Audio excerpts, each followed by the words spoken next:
Hello, welcome back to Gimme Empathy. I'm your host, Scott Mercer. This is a podcast about people's lives and what they do and what they think and how they make the decisions that go into how they live their lives. So I was away last week. There's a technical reason for that. So I put this podcast out every Tuesday evening. And because in the month of August there were 5 Tuesdays instead of 4, I didn't quite have enough data in my podcast hosting upload plan. So that's why there was no episode last week, if you were wondering. But there is one this week. Look, you're listening to it right now. It's great. This is the second podcast I recorded while I was in Melbourne recently. This one was recorded at my sister's house in East St Kilda. And it was after a lovely dinner and a couple glasses of wine, and my niece Madeline was sent away to bed. I sat down and had a chat with my brother-in-law, Andrew Hurst. Andrew's a super cool guy. He has a job as an engineer, and he has a wide variety of interests. He's a very smart person. And in this episode, we talk a bit about history, about his job, and moving into a more managerial position. We talk about one of his great passions, cycling. He has a bunch of bikes. He's one of those bike people. You know the bike people I'm talking about. He's a bike person. He talks about making a long-distance relationship work. He and my sister Mindy met while they were both studying in Nottingham, and when they came back to Australia, she came back home to Brisbane, he came back to Sydney, and they made it work long distance for a long, long time. He talks about sports. He does a really good job of actually explaining some of that stuff to me. I'm not a big sporting person, in that I ignore it totally. So he was really good in explaining, delving into some of that psychology of why people follow sporting teams, even if they're geographically distant from your home or where you grew up. We talk morning routines and exercise and parenting. It's all great. You're going to love him. He's the best. Here we go. Episode 12, Gimme Empathy podcast. The song, the music, there it is. Woo.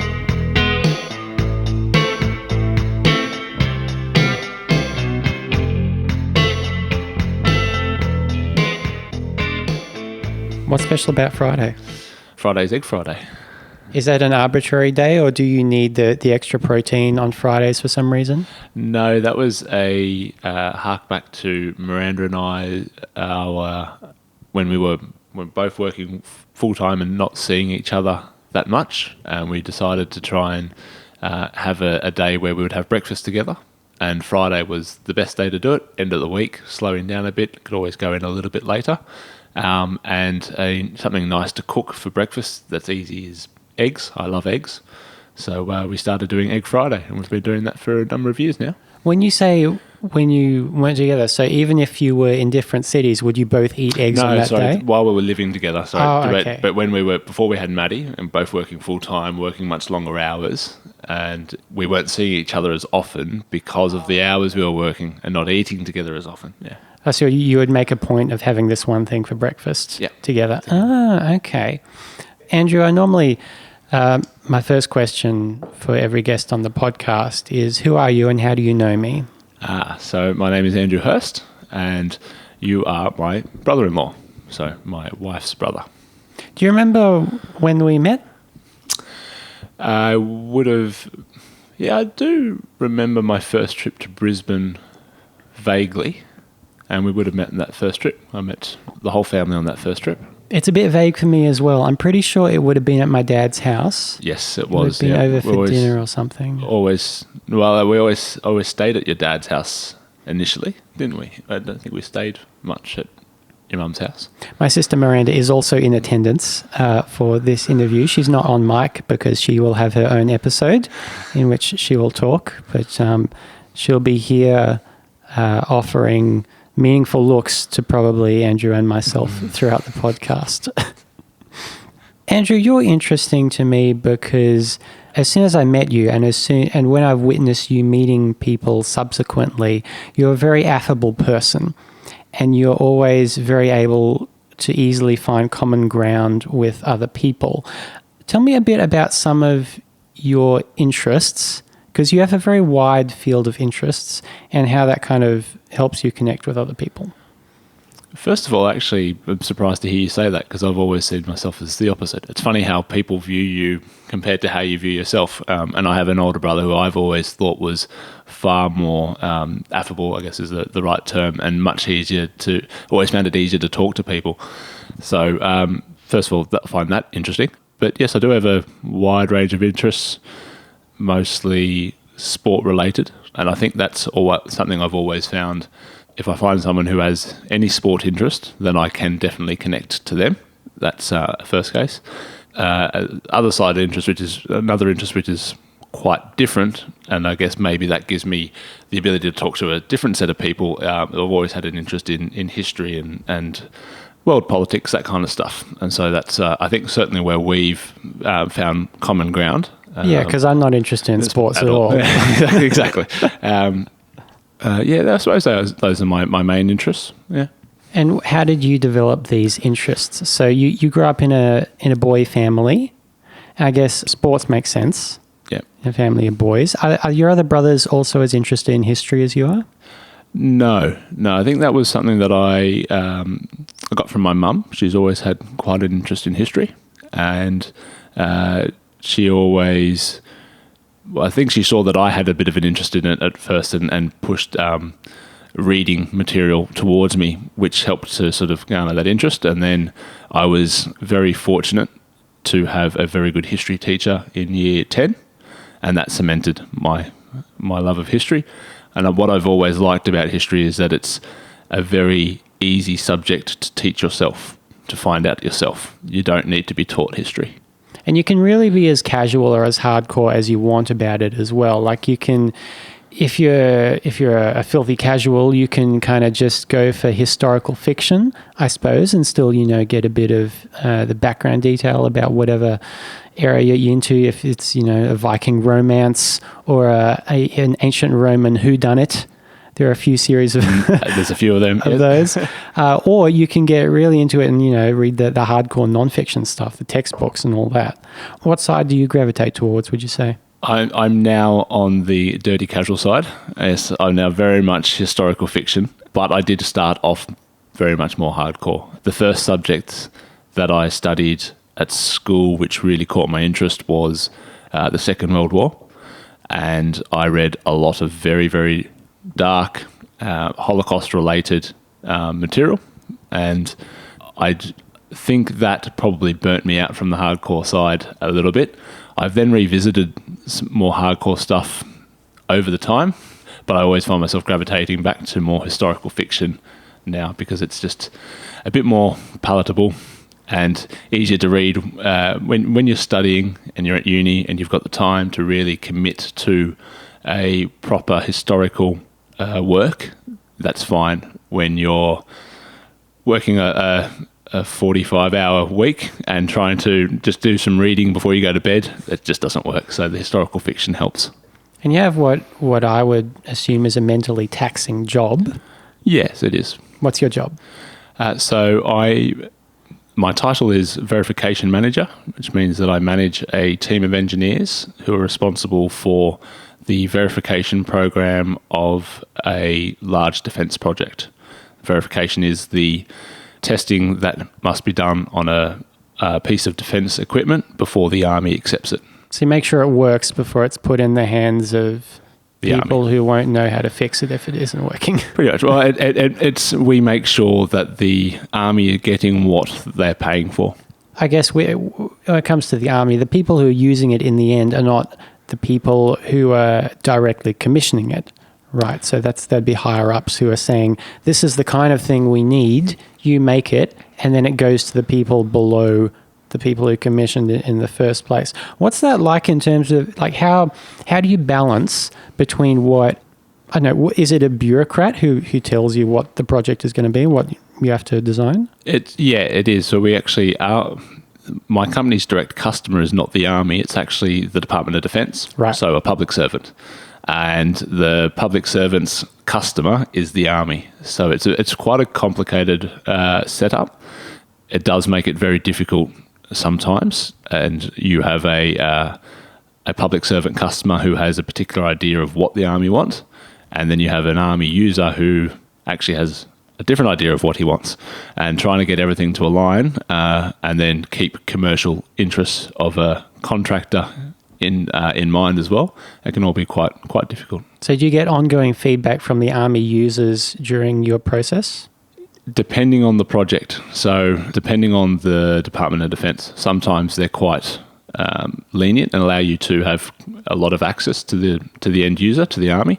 Sometimes they try and keep you away from them, and it's a very political thing, depending on the project and depending on how sensitive it is politically. That will be quite different on some projects to others. What do you get out of the job personally? The biggest thing I get out of it is the interactions with my colleagues. So I work with a very diverse, interesting group of people. We have everything from ex-Holden mechanics through to ex-pilots working for us. And defence does attract a huge range of backgrounds, and that's what I find very interesting. There's always someone to learn something from. So I have in my team one guy who started off his career as a mechanic and is actually probably the smartest engineer I know. After 15 years of being a mechanic, decided he wanted to be an engineer. Does all the really complicated analysis stuff for my team, and has got a huge range of knowledge. I've also got a member of my team who served in the Navy for 15 years and has seen a lot of very interesting things. And I've had to, with him, manage a mental breakdown as a result of PTSD. And dealing with all these different characters and understanding everyone's backgrounds and how we all ended up in the same team doing the same job, I find that's what I get out of it. How long have you been in a management role? I've been in the manager role for 2 years. Did you get any kind of formal training into how to manage people before you did that? Absolutely not. Yeah, I was thrown in the deep end. So I was promoted from the ranks pretty much. So I was one of the engineers. My predecessor decided to move company, and I was promoted into the manager role with no experience, and from working amongst my peers to then actually being their manager. So with that lack of training in management, how do you deal with something like a serious mental health issue with someone who is reporting to you? Ask. There's always somebody that you can ask for help, and I've been quite lucky in having some senior managers that I work with who I could approach and find advice, particularly a good managing director who himself is ex-Army and has been through it. So he really helped me to help my staff member with that. And the company, being a defence company, is a bit more used to that, I would say, than a non-defence company. So we have good EAPs, so the employee assistant programs, so people you can call and ask for this advice on how to do it. And so, but it was certainly a very, very steep learning curve having to deal with that. But it's managing people is about human compassion in all of its forms at the end of the day. And so do you need to be taught that? I don't know. I don't think so. Is engineering something you always wanted to do? No, it's not something I always wanted to do. Well, it's hard to say. I think maybe it was the answer to what I wanted to do, but I didn't know it, if that makes sense. I've always had a real interest in how things work. And I, for a long time, didn't realise that engineering was the answer to that. I had a close friend of mine say that if you ask why something happens, then you're a scientist. If you ask how something happens, then you're an engineer. And that was quite a switch. But I, for a long time, actually wanted to follow my father into medicine. And he talked me out of that. And I fell into engineering instead. Why did he talk you out of that? In his words were that don't go into medicine if you actually want to help people, because the system doesn't allow you to make money and support a family and purely focus on your patient at the same time. But he was probably fairly jaded with his job after 30 years of being a general practitioner. But do you find engineering lets you help people? Yeah, It does. And so, unsurprisingly, the first part of engineering that I went into was medical devices, because I still wanted to try and achieve that. But I then realised that you're working for a company who needs to make money for their shareholders, and the patient certainly isn't the highest priority for some of the big pharmaceuticals and the big medical device companies. So I moved on from that. And it was actually your mum who queried me quite a lot when I first accepted a role with the Department of Defence. She said, you're going from working in medical devices to working on army equipment. How does that make you feel? And it caught me by surprise because I had never thought about it. For me, engineering is about a lot of times about the equipment, and you can sort of forget about the user, whether it be a patient or it be the army. And the user and perhaps the victim. And the victim, exactly. But so, yeah, your mum refocused me on that, and it took me a while to come to what I thought, to decide what I thought about that. And it's actually pretty simple in my mind. We all are responsible for the government that we've elected, and it's the government that makes the decision of where the army goes.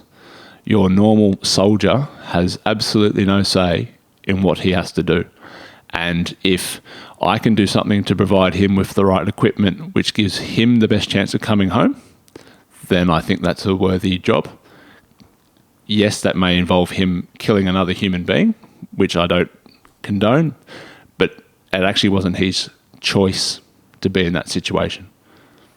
We're all partly responsible for him being in that situation. That's a really interesting way of looking at it. So even if, as I'm sure the situation may well occur, that there may be a government of the day who you may not necessarily agree with, specifically, I guess, in their military policy. So you feel you're really only accountable to the soldier at the end of the day, the direct user, and making sure that they survive. Yeah, and that's it. And I'm lucky at the moment that I'm not actually working on weaponry. The biggest focus about what we are working on is providing vehicles that are protected so that when there is a mine blast, the guy does come home. That would be a lot easier on your conscience, I imagine, to be building, armor for tanks or whatever to protect against IEDs rather than, a new drone missile, guidance system or something. Yeah, it is very. There are a lot of different facets to defence, and so I think some people get their first thought when they think defence is just weaponry. There's a lot more to it, but at the end of the day, what the vehicles are used for is war. So you can't escape that side of it. The vehicles do tow 155 millimeter artillery, which can fire 30 kilometers kind of thing. So they're not completely removed from it, but yeah, my focus is on the armor side. I guess if you trace it all the way back, like as long as you're paying tax, you're all contributing to guns that kill people, aren't you? That's it. We all choose to live in this society. Could you avoid it and go and live somewhere where that doesn't happen? I don't know. And I guess if you are very active in terms of your protesting, you can probably decide that you've done your bit to remove yourself from a government's decision to do that. And I guess some people will definitely use that to justify their conscience. I certainly don't. But yeah, I personally do think that everyone who lives in a country, you've to some extent condoned your government, whether you voted for them or not. In a democracy, at least. In a democracy, exactly. Yeah, very good point. How far away is your work? It is, I can actually tell you exactly because I cycle to work, and it is 8.05 kilometres. And you cycle to work every day? Not every day. I used to cycle every day. Now I mix it between cycling and running, and occasionally on the train. Yep. Now cycling's another big area of interest for you. You have 3 bikes? I have 3 bikes, yes. Why do you have 3 bikes? What do you need 3 bikes for? The bikes have very different uses. I can think of 2 at most. So a road bike and an off-road bike, okay? What's the third one for? So my 3 bikes are my commuting bike. So that is the one that I do ride to work. That's a bike that I don't feel needs as much love and attention. So it's cheaper. Why is that? You're using it every day. Yeah, but it's not there for performance. It's there for getting from A to B. It's like having an old bomb of a car when you just got to go to the shops and back or something like that. So that one doesn't get a lot of love and attention, but it's the cheapest out of all of them. And it's also the one which I would be least worried about it being stolen. So it gets chained up at work. The other two bikes are a fair bit more expensive and they're more performance related. So they're the two which aren't allowed to be stored outside. They have to have a place on the inside of the house. And they're not dogs, Andrew. They're more important than pets. I'm not a pet lover, as you probably gathered. So those two bikes, one is a road bike, not a standard road bike, and I do a lot of my training on that. A road bike is reasonably comfortable and good for long distance riding. And then I have my time trial race bike, which is specific for when I do triathlons. And that is far less comfortable, but far more aerodynamic. And so that is what I race on triathlons for. Is that a necessary trade-off that's made? Like if higher performance bikes are necessarily less comfortable? Yes. Well, it's the bike itself is not comfortable. It's the position that you're trying to get into to be out of the wind means that you're very bent over, and that puts a lot of stress on your back. So there's sort of not a way that you can avoid that. You make them as comfortable as possible and you get properly fitted. But at the end of the day, doing 90 kilometres on a TT bike will never be as comfortable as doing 90 kilometres on a proper road bike. So even your posture is different depending on what you're using the bike for? Absolutely. Yeah, very different positions depending on what you're trying to get out of the bike. When did you get so into bikes? Was it a gradual thing? It was a gradual thing. So I cycled as a child. I think as everybody did. You all had bikes growing up, and most kids in Australia did anyway. And probably when I was 15 or 16, and just when I was starting to get my license, I lost interest and I didn't cycle for a while. And then when we moved to Melbourne, and I was catching the train, it was a 4-stop train trip from where we were living at the time to the centre of the city. And there were times where that would take 45 minutes to an hour. And it was 8 kilometres actually at that time as well. And I just thought to myself, why am I wasting so much time with public transport when it's really not that far? I should be able to cycle quicker. At that stage I was very unfit, but I still thought I should be able to cycle quicker. Was part of it an attempt to get fit? Yeah, it certainly was.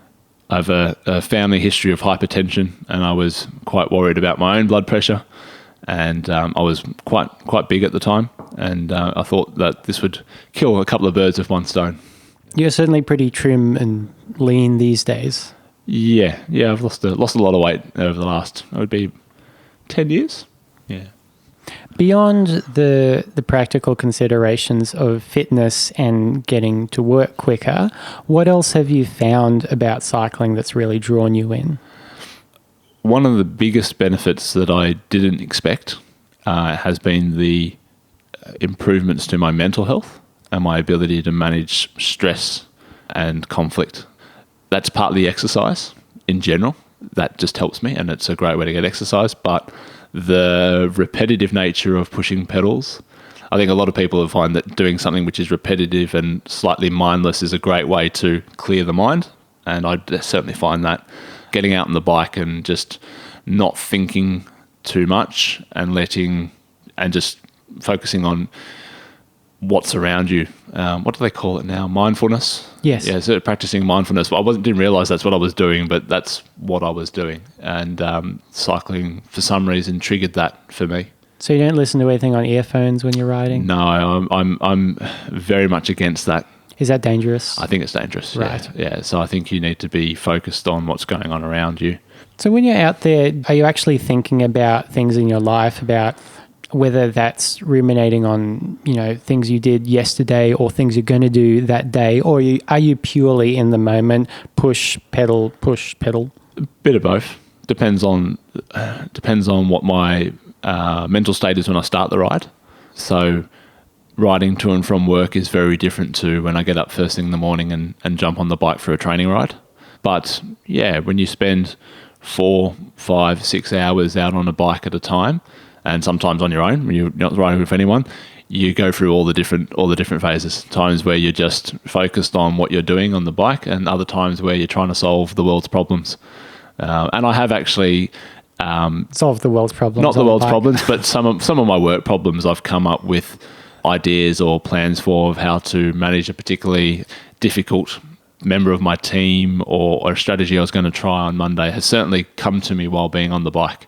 Not always on purpose, but that's really interesting. I guess more and more these days, as we have so many devices that can engage us at any given time in ways that are arguably valuable or not valuable at all, but either way, you're intaking content from someone else, and less, I know this makes me sound old, but less and less these days we have just time in our own heads. And is that something that you would recommend for anyone? Just get more in your own head? Yes and no. I do know of people who, in that situation, it actually makes their mental state worse. Really? Yes, I think they can overthink things and become increasingly anxious and agitated. So sometimes it's not always the best thing. Whether that is just they need to make sure they find the right time to focus internally rather than doing it when they are already in a high stressful state. Not sure. But yeah, I do think there are some people that probably shouldn't do it too much. In a scenario where your personal fitness was taken care of, it didn't matter, the exercise aspect didn't matter, and you could instantly teleport to work, do you think you do an exercise like actual meditation just for the mental health benefits? Miranda is shaking her head. Well, and she's right. Well, it's not that I'm opposed to meditation, but it's just not something that's ever really occurred to me. But this aspect of cycling didn't occur to you when you started. No, very true. And if that was the bit that was missing, once you had mastered teleportation and otherwise physical perfection, would you not seek out the meditation aspect of it? Yeah, I probably would. I think I would. Yeah, that's I'd not thought of it that way. To be perfectly honest, I hadn't. Yeah. Is there also a sense of community in your cycling? Certainly is. More so in triathlon. So I only sort of turned to triathlon about 2.5, 3 years ago. Before that, I just cycled, and I did a little bit of cycling racing, what they call criterium racing, which is 60 guys flying around a 1 kilometre circuit really, really quickly. And that got quite aggressive and was very much everyone against everyone. So much so that there was quite a lot of accidents. And I decided that I had a bit enough of that. The adrenaline rush of doing it was great.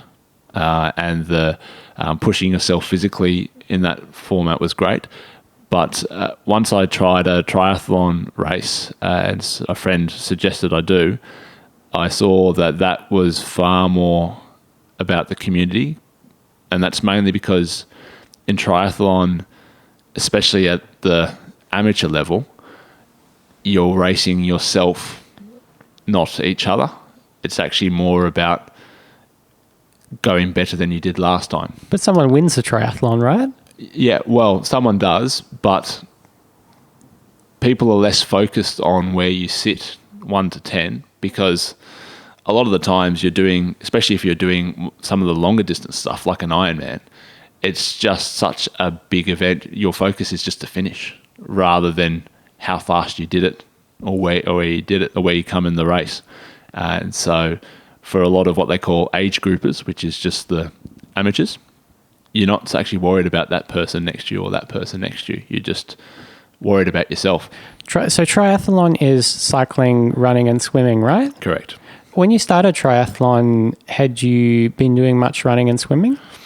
I swam a lot as a kid. Did a lot of squad swimming up until I was year 10, year 11. So the swimming, I hadn't been doing swimming in the recent times, but swimming wasn't really an issue. I've never been much of a runner. I always think it's funny. Now, looking back at it, realise that no one ever really teaches you how to run. You just do it. As a kid, you do it. And there actually is a really there's a lot of technique involved in running that until someone points it out to you, you don't realise, and that was quite difficult.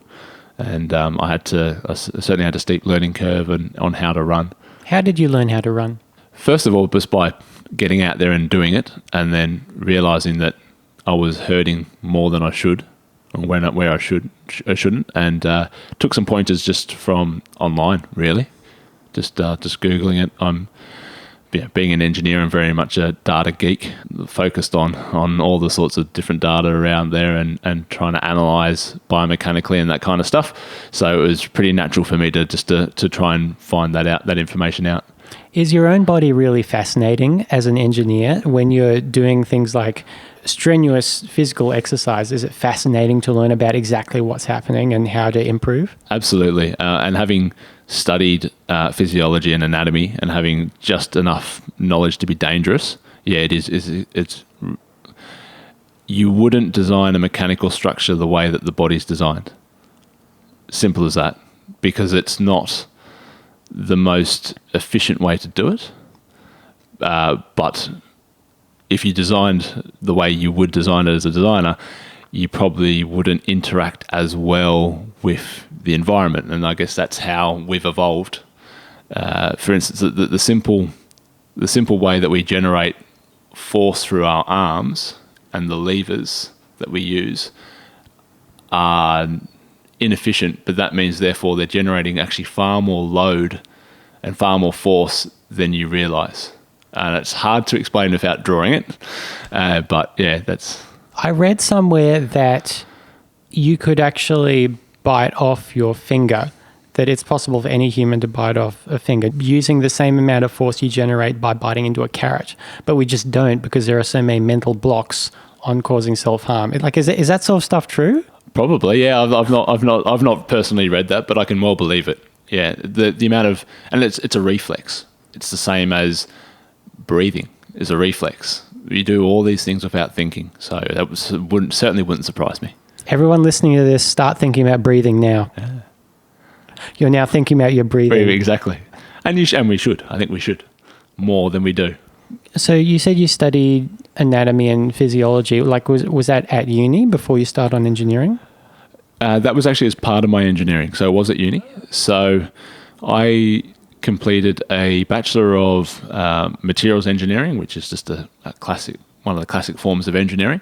And then I did a Master's in Biomedical Engineering, which is essentially taking standard engineering problem solving and applying it to medical issues.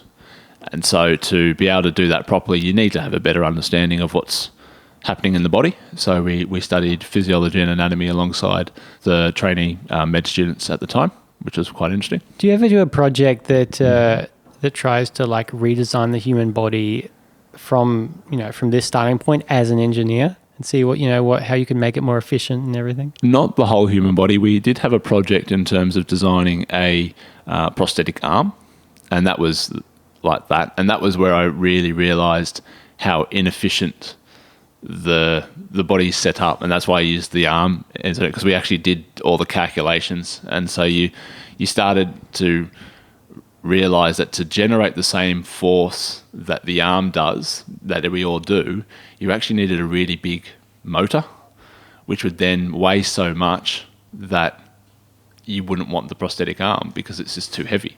And so that's the fact that we can do that with something which doesn't weigh so much that's what I find fascinating. Yeah. But going back to your previous question, yeah.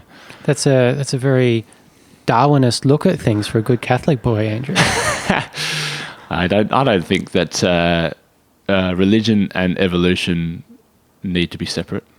I got in trouble in RE class in high school for saying exactly that on a test. Yeah? And they failed me for that answer because I said, "Oh, no, I'm a Christian. I believe in evolution." They're like, "Wrong." Yeah, that's not my opinion. Not my opinion. So you met my sister in Nottingham. I did. At uni over there. But what uni did you start at? So I studied at the University of New South Wales, UNSW. So I did both my bachelor and my master's there.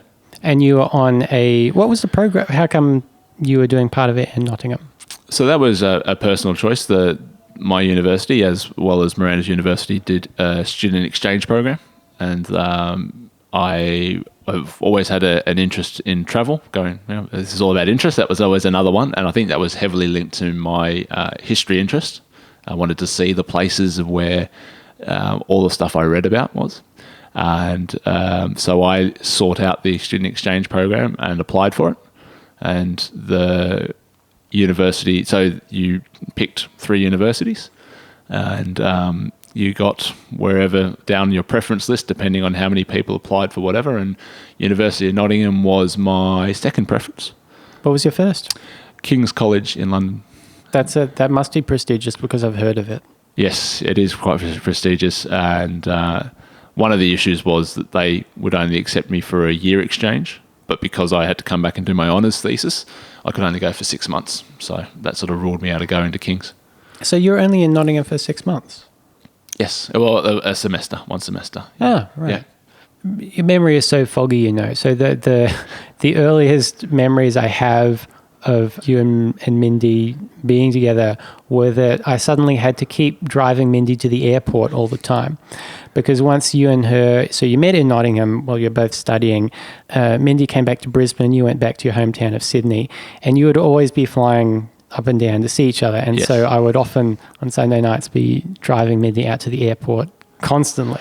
Yes, I remember that. We did 2 years of long distance and spent a lot of money on flights, I can tell you that much. It was worth it, obviously. Was that the first long distance relationship you'd had? Yeah, it was actually my first relationship. I've only ever really had one relationship. Did that make it easier to be a long distance one because you didn't know how? I had nothing to compare it to. Right. Yeah, I certainly don't think I felt it was easy. But yeah, I don't really have anything to compare it to. Why did you persist if it was so difficult? Because the time when we were together was fantastic. So it was worth the pain for those moments. It's why you're with anybody, right? That's why you're in any relationship. Because every relationship has its negatives. I don't think there is such thing as a perfect relationship with 0 negatives. So the positives need to outweigh the negatives. If you think you're in a perfect relationship with no negatives, you're probably missing something. I think so. Yeah, I would certainly agree with that. Yeah. And you proposed in South Africa, just to keep the international flavour to our relationship. Yeah. But you had the first kid in Australia. Yes, but in a different city to where we were both born. So still moving around. In Melbourne, where we are now. Yeah. She's a Mexican. How did having a child impact all these things we've talked about? How did it affect your work? How did it affect your cycling? It's affected everything and affected nothing, if that makes sense. Because let's go to the second part first. How did having a child affect nothing for you? Because we are still who we are. And Miranda and I, in my opinion, we are still the same people we were beforehand. So in that respects, I think we've always been, I like to think that we are loving parents, and I think that's always been us. I don't think that just happened when we had a baby. It was always there, and we still like the same things. We still like to do the same things. So yeah, nothing's changed. But you can't possibly have the same time to do the same things anymore. No, you don't. But that just means you've got to be creative about your time, and everything's priorities, but everything's priorities before you have a child as well. That's just life. Has there ever been like a major interest in your life, maybe something we haven't discussed, like that has gradually been pushed out due to circumstance? Yeah, it's always hard to say whether it's pushed out due to circumstance or that you change as you are. So I played a lot of cricket. That was my first sporting love is cricket, and I still love the game, but I don't play it anymore. That started to fade when I was doing the weekend trips to Brisbane or having Miranda come down, and you just can't commit to a team as much. So I guess circumstance did change there, but I think I had grown up from the boy who dreamed of playing cricket for Australia to had changed into a slightly more realistic young man, not completely realistic. So that change was already happening, and then the circumstances just sort of was the final nail in the coffin, so to speak, with the change of that interest. Yeah. Do you still follow the cricket as a viewer? Absolutely, yeah. Yeah, I still... And that's part of my love of sports. I spend the first 15, 20 minutes and last 15, 20 minutes, like everybody, on the phone, on my mobile phone, but generally for me it's on sports news websites. What sports news sites do you use? I actually get most of it through BBC Sport. I find the BBC is my source of most of my information, whether it be general news, geopolitical news, or sports news. Do they report a lot on Australian sport?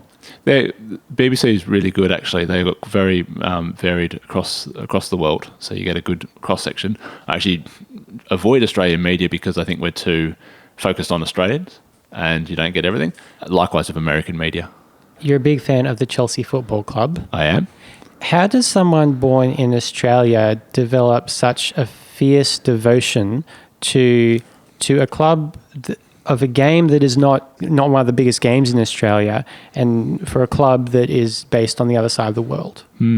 Interesting question. I will first of all correct you slightly, and then yes, it's not at a professional level the biggest sport in Australia, but at the amateur level, that is by far and away the most participated sport. Oh, sure, yeah. And I got into football, as I call it, or soccer in this country, as a kid. And so, how do I become passionate or such a fierce supporter of Chelsea? I'm a passionate person, so I think once I find something I like, it becomes a passion naturally. That's just me in general.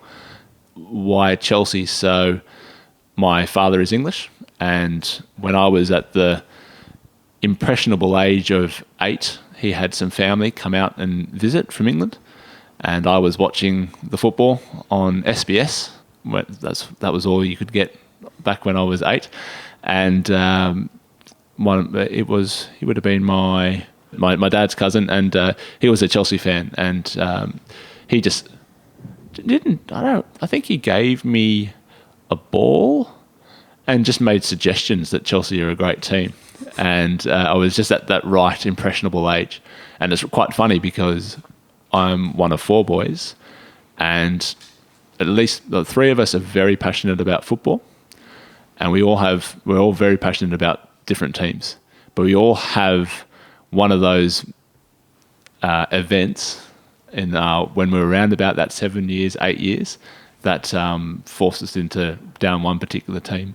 Your brothers would have known the same, your father's cousin who was a Chelsea fan. How did they not also become Chelsea fans? That's what I think. It was something to do with the age. So I was that age at that time. My younger brothers were just that bit young, and it didn't have the same impression on them. And then, interestingly enough, it happened a similar time, but it was different ways. So my younger brothers, who are also very passionate in football, are twins, so they're the same age, so they should be at the same time. And Dad returned from a trip to Europe for work with a Celtic jersey for James, but he also had been talking about visiting his father's area of London where he grew up, which was around the Arsenal and Islington area, and that clicked with Alex for some reason. And so he's a gunner. James is a hoop, or a boy as they call the Celtic fans, and I'm a blue. It's funny like that. As a rational adult now, I wouldn't say I'm rational. How you're a scientific man, you're an engineer. How do you maintain that passion for a team which is based off of players from all over the world, owned probably by a Russian oligarch, I assume, competing in a global competition that is so corrupt? Like, how do you still, all that? Yeah. How are you still a mad Chelsea supporter? It's a very good question, and I can only put it down to time. I've just been doing it for so long that it just seems right. As I said, I'm a passionate man, so if I click on something, then I do follow. It's never just something I like, it's something I love for me. So that certainly has helped. But you said about, has there ever been circumstances that have changed my interests? I'm certainly nowhere near as diehard as I was 10 years ago, and your sister's been probably a part of that in a positive influence on me. I used to take it too seriously. Pulling you out of bar fights, that kind of thing? I never got into fights, but my mood, my mental state of mind could be affected for days after a bad loss. Really? Yeah, I was quite bad. Yeah. By the sporting performance of these people you'd never met. Exactly. Who don't care about you. Yeah. And because they didn't kick enough balls into enough nets. Yeah. Oh no, it makes absolutely no sense, and I very much, I definitely understand that now. Still doesn't stop me. I still get pulled up by Miranda because I much prefer to watch a game live at 3 a.m. because I feel like if I'm watching a recording, then the result's set, and if we've lost, it's like I have some sort of influence, like they can hear me from, the other side of the world through a TV, that I actually got an influence on the result. It makes absolutely no sense, I know that, but that's why I still much prefer to watch them live. What does it feel like when they win, when they pull a win out of the bag, when they've been the underdogs, for ages, and they smash it? What does that feel like for you? It's a real high. Yeah, it is actually a big high. And just as I used to have, could be quite down after a loss, I can be quite upbeat and high for a few days. And once again, it's had less and less effect as I've got older. Whether that's a growing up or just becoming more cynical or about life in general, I don't know. But yeah, it certainly has less impact now. But it's a high. Yeah. As a student of history and human evolution, is there anything you can put that down to, that tribalism and that maybe almost an empathic connection with a group? I would probably more attribute it to a standard human condition to try and picture yourself in or fantasize about a better life for yourself. So I always think of football in particular in the UK was very much a working class game. All the rich boys played cricket, and it was such a big thing and became such and ended up with all the hooliganism that UK football had, because it was their only escape from working in the northern England coal mines, and having a team doing well in the other side of the world gave them 90 minutes of forgetting about how crap their lives were.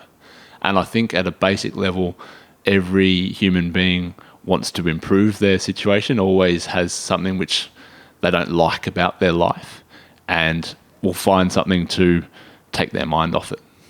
So there's an economic aspirational aspect to it. Not necessarily economic, but just improve your lot in general. You're just not happy with something, and being able to forget about that and focus on something which has no direct connection with that, I think helps. And so for you, it might be your music, creating music. And for a lot of people, it's sport and following a team. Would you say you're a person of routine? Absolutely. Very much so. Very routine. What's your morning routine? So as I said, I generally spend 10, 15 minutes in bed on my phone. At the moment, it's trying to see what Trump's done next. It's what I spend most of my time, or determining what the result of the Tour de France is over the night. And then I always have what I need to wear laid out on the next to the bed. That's mainly because I'm normally getting up in the dark well before Miranda does, and I don't try not to bother her. So I'll have either the cycling kit, because it's generally cycling kit, or running kit, or my swimming stuff there. So straight into that.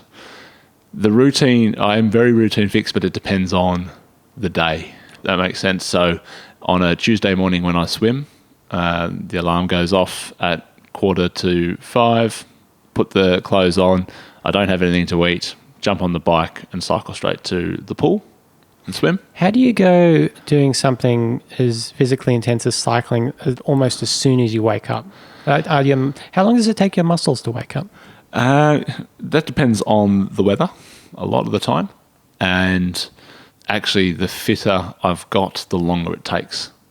Really? Yeah, so it actually takes me on the bike. It depends on the sport. On the bike, it can take me generally 15 kilometers before I start to feel like I've warmed up, and sometimes it can get all the way through to sort of 45, 50 kilometers before I actually really feel like I'm getting the best out of my body. Wow. Yeah. But that's actually how I know when I'm at a really high level of fitness, is that when it actually feels easier later in the ride. It's hard to explain, but in swimming, it's not quite so bad. It's generally pretty consistent, and it's about 500 or 600 meters of swimming. And then running, it depends what I've done beforehand. So the days beforehand, I really find that my running is more affected by last night's activity or yesterday's activity and how the body's recovered. Because I think it's the impact of running. What do you do for lunch at work every day? I take leftovers. Yeah, so we are quite planned in our food. That's certainly part of our routine. And we will plan meals for the week, and we'll always on a Saturday or a Sunday when we do the shopping. So that's we're planned right through, and we always try and pick one or two meals which we know we're going to make more of to have leftovers, and that's what I generally eat for lunch. Where do you eat lunch? At my desk. Ah. Yeah. So I actually avoid going into the kitchen and eating with my colleagues, because I feel that I spend the 4 hours beforehand and the 4 hours after with them. So I actually don't want to sit down with them. Is part of that being a manager as well and wanting to give them a bit of space? A little bit, yeah. It's certainly become more distinct since I took on the manager role, but I still don't go and eat with the other managers either. I generally try and avoid doing work through lunch. I do certainly stop. I often take a book and just read at my desk, or do something on the internet, some sort of personal admin, I guess, a lot. But yeah, I don't like going and sit in the social setting every day. Yeah. Does being out with other people, whether they're your friends or your colleagues or strangers, do you find that kind of group social interaction, does it drain you or does it give you energy? I'm very varied. It can depend on the group, certainly, how large or how small the group is. I certainly find in larger groups it's more draining. Because I can't focus on one conversation with someone and interact with them properly. So I feel like I'm sort of not being efficient in terms of communication and therefore drained. But also it depends on the lead up into the social outing. So it's very different on a Friday afternoon when I go for a beer after work with a small group of colleagues, as opposed to going out for dinner on a Saturday night with friends. I've come off a long week of work and just looking to switch off pretty much from the week. Whereas on a Saturday night, I've been out for a ride in the morning. That generally refreshes me, and looking forward to catching up with some friends. So that will give me quite a buzz, which I don't necessarily get on a Friday night. So it's very much situation and time dependent. You said that you start and end every day looking at the news on your phone. So whether that's sport, whether your team's had maybe a big loss, maybe Chelsea's had a big loss in the football, or maybe Trump's, I don't know, got his dick out in front of the Dalai Lama or something. Does that have an effect on your psyche for in the morning, the rest of the day, or at night, how well you sleep? Yeah, it certainly does in the morning, especially in recent times with the continuous spate of terrorist attacks. You wake up in the morning and you see on your phone that there's been another terrorist attack in Europe. And it's always happened overnight, so it's the first thing you see in the morning, and that certainly sets the tone for the day. And will also often be, if I'm going straight into a training session, something that I focus on during that training session, not wanting to. It can actually distract me from the training session. Have you ever thought of not looking at your phone when you wake up in the morning? I have, but I still seem to do it every day. Yeah, it's like I don't know whether it's because I'm putting off getting out of bed. I think that's probably part of it, but I'm innately curious, so I'm interested to see what's happened.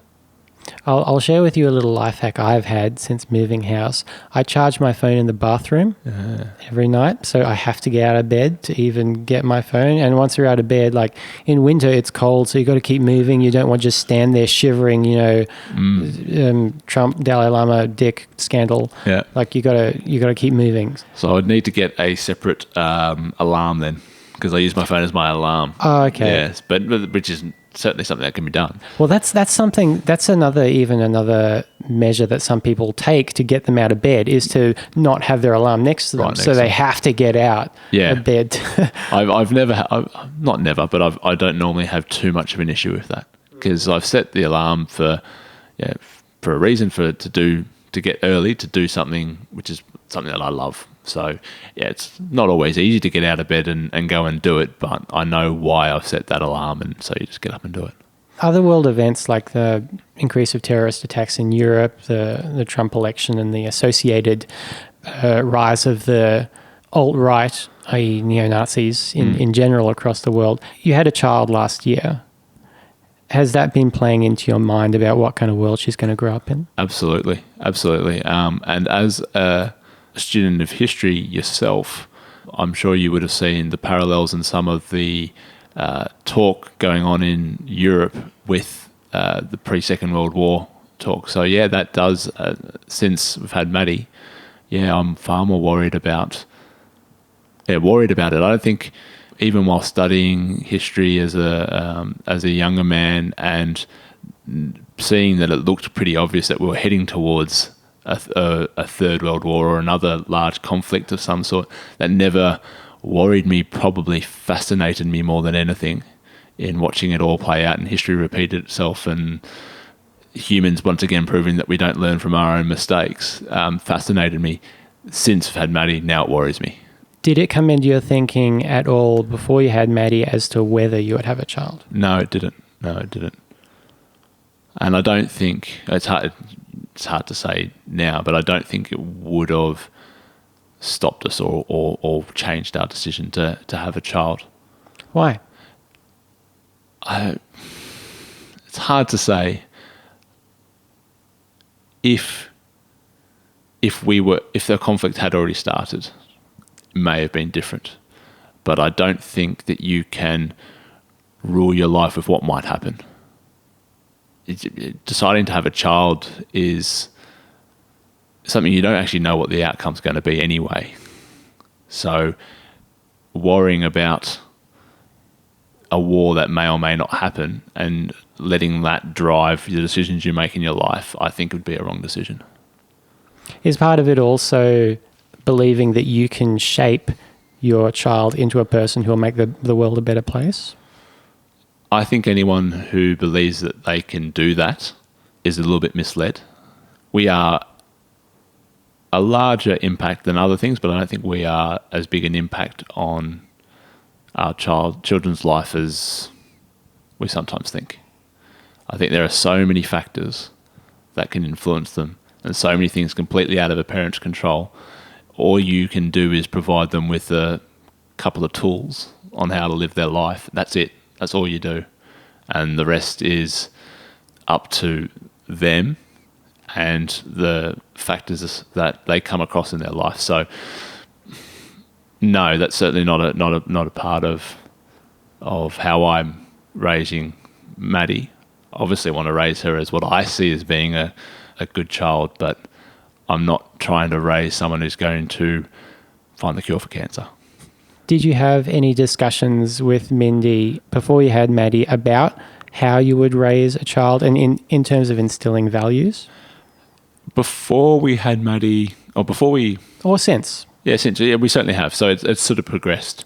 When we started talking about having a child, there was some more general things that we talked about, sort of what religion she would be raised in, because I'm Catholic and Miranda's Anglican, so that was obviously one. And schooling, would it be private or public? Those sort of real general things.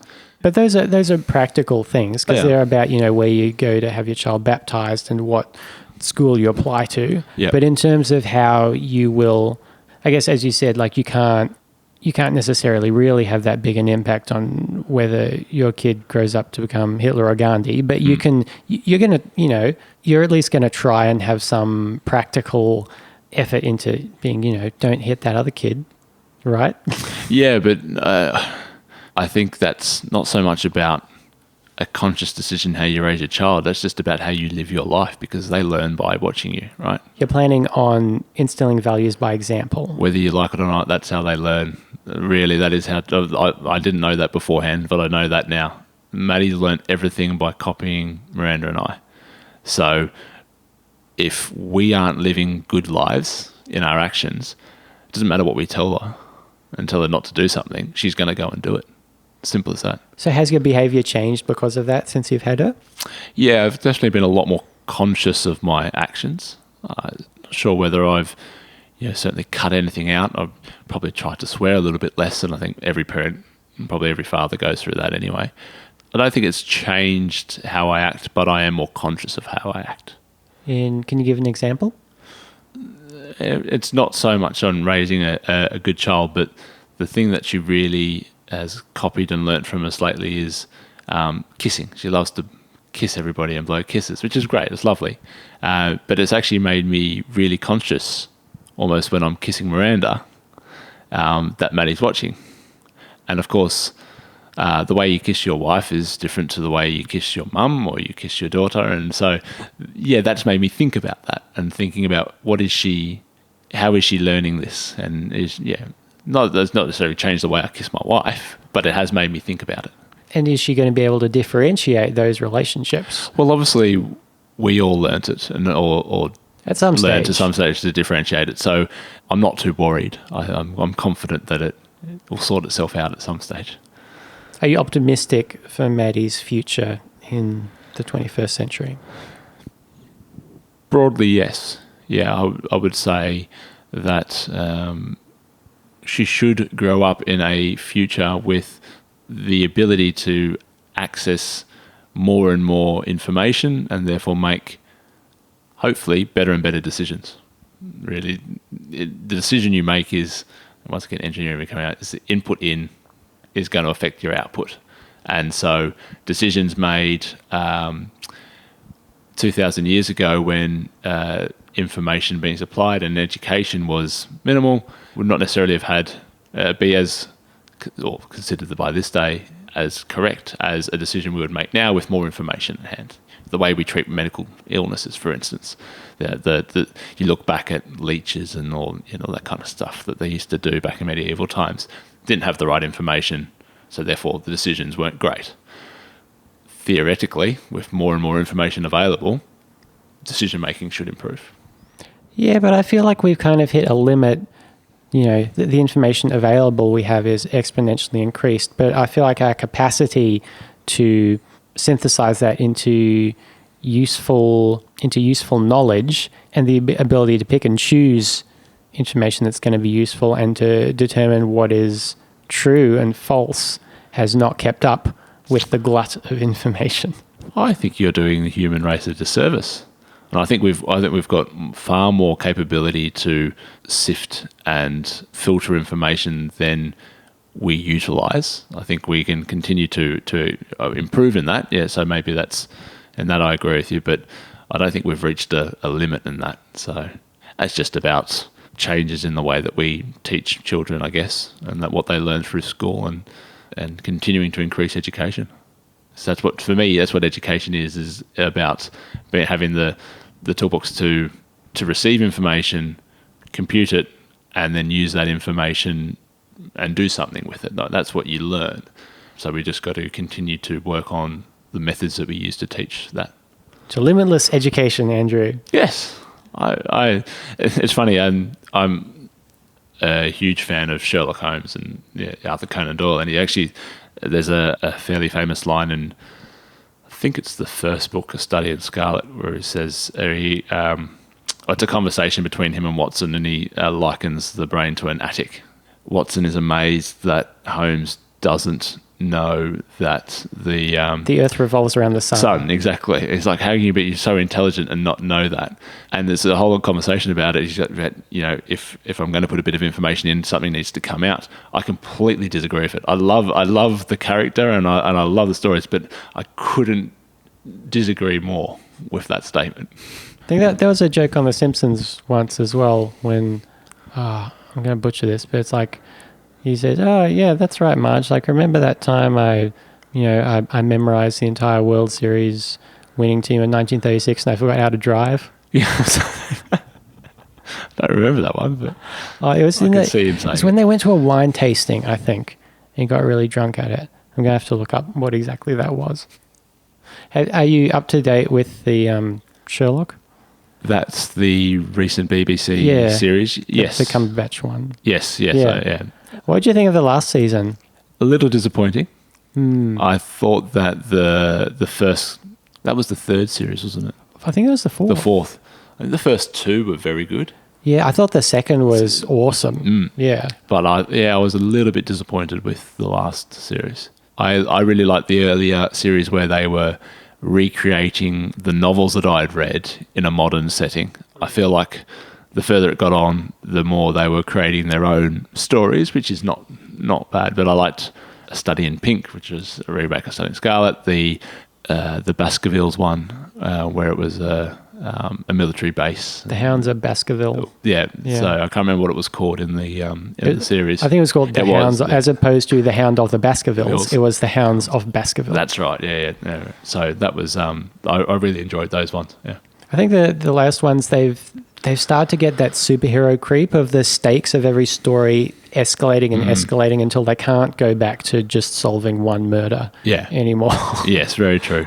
Do you think that's a modern thing, or do you think humans have always been like? Because I feel like if you read something which is like Holmes written, well, that was late 1800s, wasn't it? Yeah, 1890s, 1900s, yeah. That wasn't, everyone was just fascinated by each story themselves, and it didn't have to interrelate and build on the last one. Do you think that that's more recent? Yeah, I think so. And that's been reflected in our television, I think, in the last 20 years, whereas like people used to be content to watch the procedurals, the Law and Orders and the CSIs, where the stakes were exactly the same every week. It was someone committing a murder, maybe two murders, and maybe, at the end of the season, there might be like a terrorist threat or something. Yeah. But now we have shows that are ongoing serials where the stakes are constantly ramping up, in like Breaking Bad and Game of Thrones and things like that.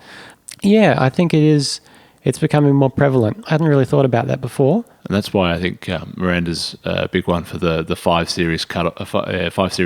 And if it's escalating, there is a point where you can't escalate it any further. Yeah, it just gets ridiculous. Yeah. There are definitely. Thank you so much for talking to me, Andrew. No worries. It has been delightful. It's been very interesting from my side as well. Cheers.